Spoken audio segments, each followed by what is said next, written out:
ಎಲ್ಲರಿಗೂ ನಮಸ್ಕಾರ. ಈ ಪರ್ಟಿಕ್ಯುಲರ್ ವಿಡಿಯೋನಲ್ಲಿ ನಾನು ನಿಮಗೆ 3 ಪ್ರಾಬ್ಲಮ್ಸ್ ಆನ್ ರೇಷಿಯೋ ಅನಾಲಿಸಿಸ್ ಹೇಳಿಕೊಡಬೇಕು ಅಂತ ಇದ್ದೀನಿ. ಈಗ ಇಲ್ಲಿ ಫಸ್ಟ್ ಪ್ರಾಬ್ಲಮಲ್ಲಿ ನೀವು ನೋಡಬಹುದು, ಬ್ಯಾಲೆನ್ಸ್ ಶೀಟ್ ಆಫ್ ರಾಮನ್ ಲಿಮಿಟೆಡ್ನ ನಿಮಗೆ ಕೊಟ್ಟಿದ್ದಾರೆ.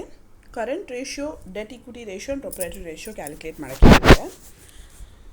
ಸೊ ಈಗ ಕರೆಂಟ್ ರೇಷಿಯೋದು ಫಾರ್ಮುಲಾ ನಾನು ಆಲ್ರೆಡಿ ರೇಷಿಯೋದು ಎಲ್ಲ ಫಾರ್ಮುಲಾನು ಪ್ರೀವಿಯಸ್ ವೀಡಿಯೋನಲ್ಲಿ ಡಿಸ್ಕಸ್ ಮಾಡಿರೋದ್ರಿಂದ ಸೊ ಅಲ್ಲಿಂದ ನೀವು ನೋಟ್ ಡೌನ್ ಮಾಡಿರ್ತೀರಾ ಅಂತ ಅಂದ್ಕೊಂಡಿದ್ದೀನಿ. So current ratio is equal to current assets divided by current liabilities. So ಈಗ ಇಲ್ಲಿ ನೀವು ಬ್ಯಾಲೆನ್ಸ್ ಶೀಟ್ ಅಬ್ಸರ್ವ್ ಮಾಡಿದ್ರೆ ನಿಮ್ಮ ಕರೆಂಟ್ ಅಸೆಟ್ಸ್ ಯಾವ್ಯಾವುದು, ಸ್ಟಾಕ್, ಡೆಟರ್ಸ್, ಕ್ಯಾಶ್ ಇವೆಲ್ಲ ನಿಮ್ಮ current assets. Versus fixed assets like machinery, buildings, vehicles ಇಂಥದ್ದೆಲ್ಲ ಫಿಕ್ಸ್ಡ್ ಅಸೆಟ್ಸಲ್ಲಿ ಬರುತ್ತೆ. ಅದ್ಬಿಟ್ಟು ಇವೆಲ್ಲವೂ current assets, stock, debtors and cash. So ಅವು ಮೂರನ್ನು ಇಲ್ಲಿ ನ್ಯೂಮರೇಟರಲ್ಲಿ ಆ್ಯಡ್ ಮಾಡ್ತೀರಾ ಕರೆಂಟ್ ಅಸೆಟ್ಸಲ್ಲಿ. ಲಯಬಿಲಿಟಿ ಸೈಡ್ ನೋಡಿದಾಗ ಕರೆಂಟ್ ಲಯಬಿಲಿಟಿ ಇದೊಂದೇ, ಕ್ರೆಡಿಟರ್ಸ್ ಒಂದೇ ಇರೋದು. Share capital, reserves and surplus ಅನ್ನೋದು ಈಕ್ವಿಟಿ ಶೇರ್ ಹೋಲ್ಡರ್ಸ್ ಫಂಡ್ಸಿಗೆ ಹೋಗುತ್ತೆ. ಸೆಕ್ಯೂರ್ಡ್ ಲೋನ್ ಅಥವಾ ಲಾಂಗ್ ಟರ್ಮ್ ಡೆಟ್ ಅಂತ ಹೇಳೋದು ನಿಮ್ಮ ಲಾಂಗ್ ಟರ್ಮ್ ಬಾರೋಯಿಂಗ್ ಅಥವಾ ಲಾಂಗ್ ಟರ್ಮ್ ಡೆಟ್ ಸಾಲ ಆಗುತ್ತೆ. ಕರೆಂಟ್ ಲಯಬಿಲಿಟೀಸ್ ಅಂದರೆ ಒಂದು ವರ್ಷದ ಒಳಗಡೆ ಪೇ ಮಾಡುವಂತಹ ಸಾಲಗಳಂದರೆ creditors, bills payable, bank overdraft ಇಂಥದ್ದು. ಸೊ ಇಲ್ಲಿ ನಿಮಗೆ ಕ್ರೆಡಿಟರ್ಸ್ ಮಾತ್ರ ಕಾಣಿಸ್ತಾ ಇರೋದ್ರಿಂದ ಕ್ರೆಡಿಟರ್ಸ್ ಮಾತ್ರ ನೀವು ಡಿನಾಮಿನೇಟರ್ ತೊಗೊಳ್ತೀರಾ. ಅಮೌಂಟ್ ನೀವು ಅಬ್ಸರ್ವ್ ಮಾಡ್ಬೋದು, 90,000, 1,05,000, 15,000 ಅಷ್ಟನ್ನು ಆ್ಯಡ್ ಮಾಡಿದ್ದೀವಿ. Stock, debtors, ಕ್ಯಾಶ್ದು. ಕ್ರೆಡಿಟರ್ಸ್ದು ಡಿನಾಮಿನೇಟರ್ಲಿ 90,000 ತೊಗೊಂಡಿದ್ದೀವಿ. If you calculate it you will be getting 2,10,000 divided by 90,000 which is 7:3. Current ratio ಆಯಿತು. ಡೆಟ್ ಇಕ್ವಿಟಿ ರೇಷಿಯೋದ ಫಾರ್ಮುಲಾ ಏನು, long term debt divided by equity. ಈಗ ಲಾಂಗ್ ಟರ್ಮ್ ಡೆಟ್ ಇಲ್ಲಿ ನಿಮ್ಮ ಲಾಂಗ್ ಟರ್ಮ್ ಸಾಲ ಎಷ್ಟಿದೆ, 2,10,000 ಇದೊಂದೇ.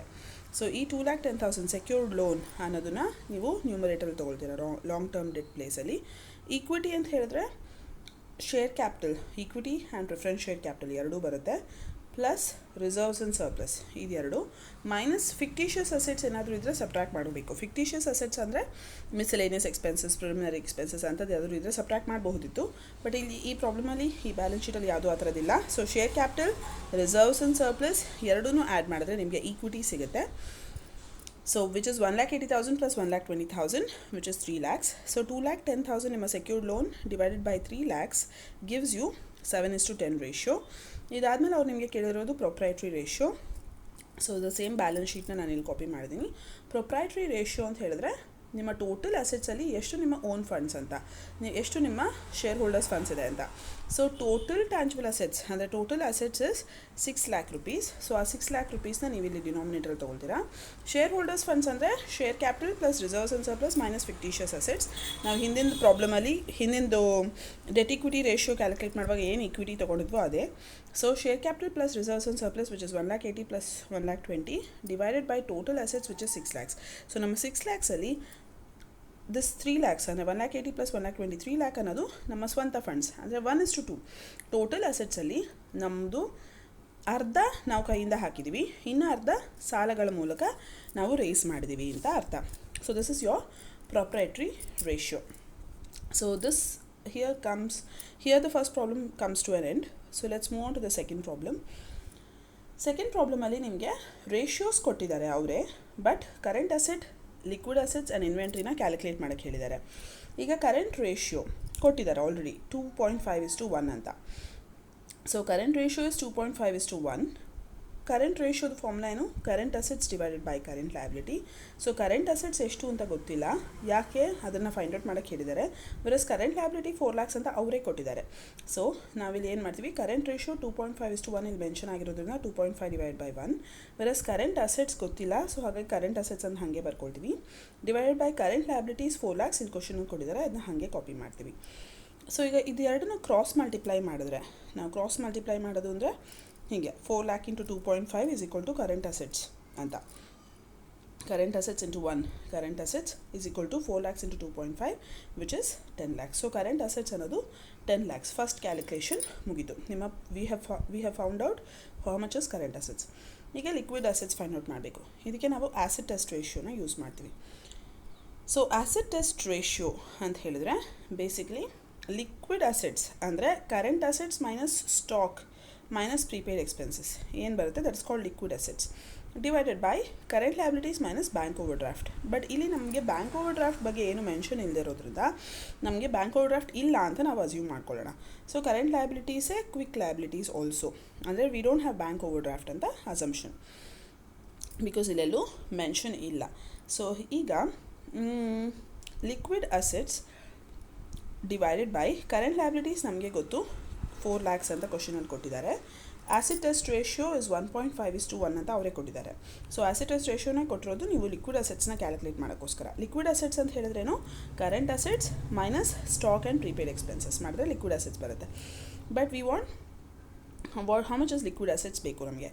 ಸೊ ಲಿಕ್ವಿಡ್ ಅಸೆಟ್ಸ್ನ ಇಲ್ಲಿ ಬರೀತೀವಿ. ಕರೆಂಟ್ ಲಯಬಿಲಿಟೀಸ್ 4 lakhs ಅಂತ ಆಲ್ರೆಡಿ ಗೊತ್ತು. Acid test ratio is 1.5:1, so 1.5 divide by 1 ಬರ್ಕೊಳ್ತೀವಿ. So the same thing cross multiply ಮಾಡೋದು ಅಂದರೆ liquid assets into 1 gives you liquid assets and 4 lakh into 1.5 gives you 6 lakhs. So liquid assets is 6 lakhs. So liquid asset calculation ಆಯಿತು. ಅದಾದಮೇಲೆ inventory calculation ಮಾಡಬೇಕು.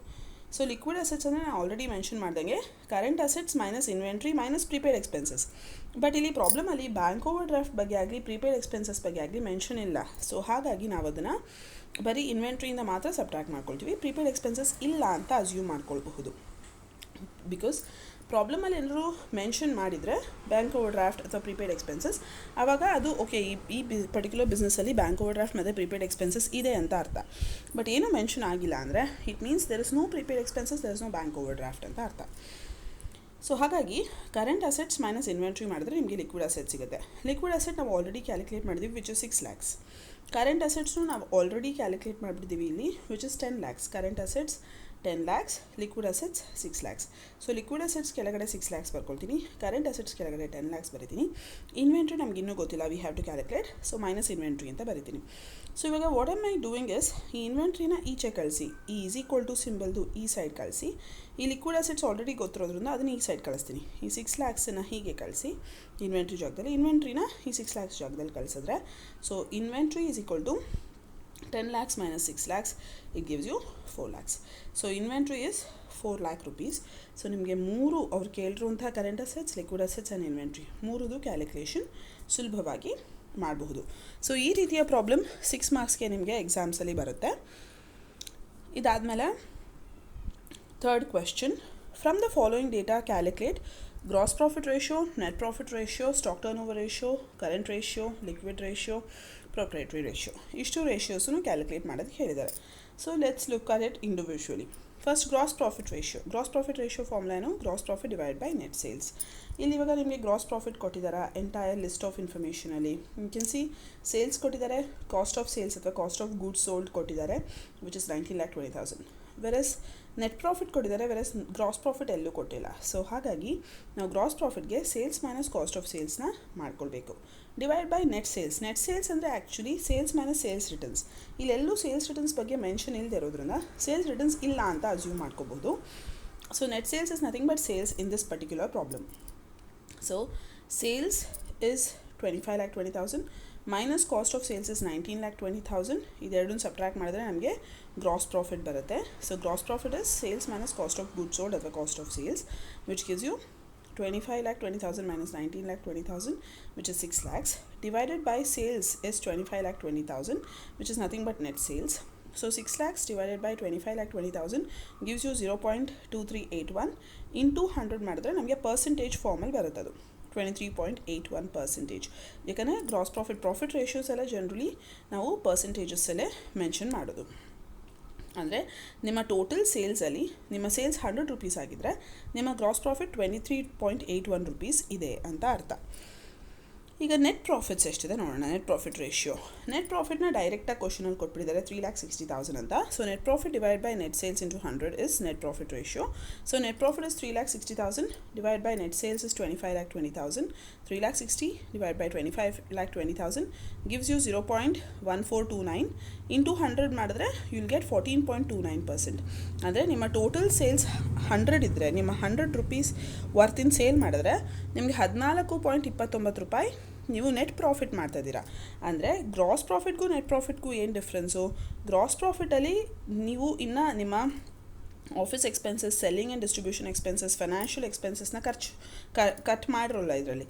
ಇದು ಅದನ್ನೆಲ್ಲ cut ಮಾಡಿದ್ಮೇಲೆ ಇಷ್ಟು profit ಮಿಕ್ಕುತ್ತೆ. ಅಂದರೆ ಆಫೀಸ್ ಎಕ್ಸ್ಪೆನ್ಸಸ್, ಫೈನಾನ್ಷಿಯಲ್ ಎಕ್ಸ್ಪೆನ್ಸಸ್ ಅಂದರೆ ಇಂಟ್ರೆಸ್ಟು ಅಂಥದ್ದೆಲ್ಲ, ಮತ್ತು ಆಫೀಸ್ ಎಕ್ಸ್ಪೆನ್ಸಸ್ ಅಂದರೆ salary, printing stationery, postage, telegram and all those, and selling and distribution expenses ಅಂದರೆ ಅಡ್ವರ್ಟೈಸಿಂಗ್, ಸೇಲ್ಸ್ಮೆನ್ ಕಮಿಷನ್, ಇಂಥದ್ದನ್ನೆಲ್ಲ ನೀವು ಸಬ್ಟ್ರಾಕ್ಟ್ ಮಾಡಿದ ನಂತರ ಉಳಿದಂತಹ ಪ್ರಾಫಿಟ್ಸ್ ಇಷ್ಟು.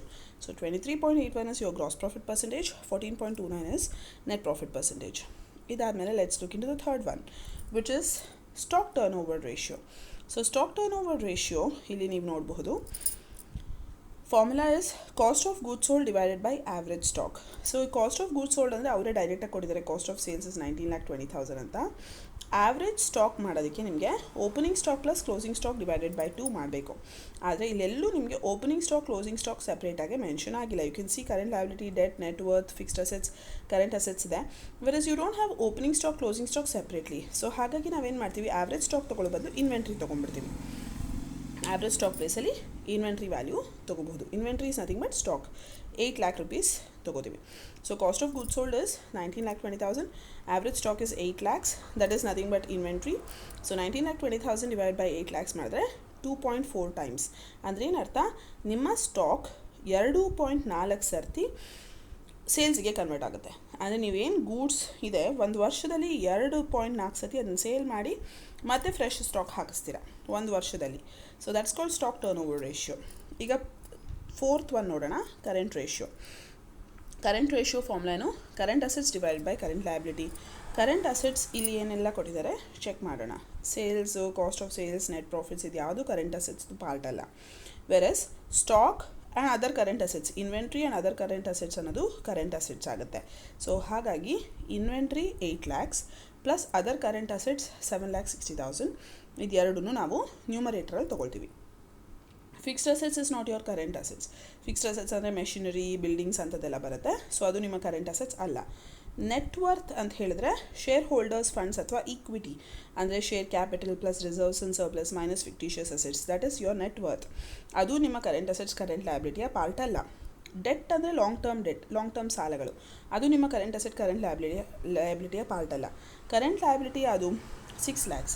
ಸೊ ಈ 6 lakhsನ ಇಲ್ಲಿ ಡಿನಾಮಿನೇಟರಲ್ಲಿ ತೊಗೊಳ್ತೀನಿ. So current assets, inventory and other current assets, current liability ಇದೊಂದೇ ಕೊಟ್ಟಿರೋದು 6 lakhs. ಸೊ ಇದೆರಡನ್ನೂ ನಾನು ಆ್ಯಡ್ ಮಾಡ್ಕೊಳ್ತೀನಿ. 8 lakh plus 7,60,000 divided by 6 lakhs.